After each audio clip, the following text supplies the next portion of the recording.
மந்திரக்காடு. ஒரு காலத்தில் மலர்களாலும் பறவைகளாலும் நிரம்பிய ஒரு அழகான கிராமம் இருந்தது.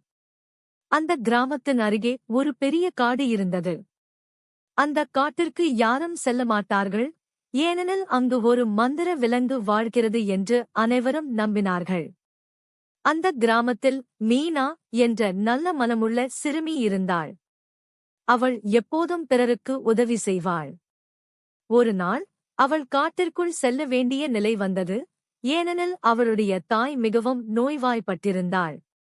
அந்த நோயை குணப்படுத்தும் நீல மலர் அந்தக் காட்டில்தான் கிடைக்கும். மீனா தைரியமாகக் காட்டுக்குள் சென்றாள். காடு முழுவதும் இருண்டும் சத்தமிட்டும் இருந்தது. ஆனால் அவள் மனதில், நான் நல்லதற்காகத்தான் வந்திருக்கிறேன் என்று நினைத்துக் கொண்டாள்.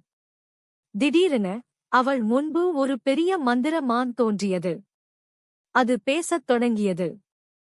மீனா, உன் மனம் சுத்தமாக இருக்கிறது.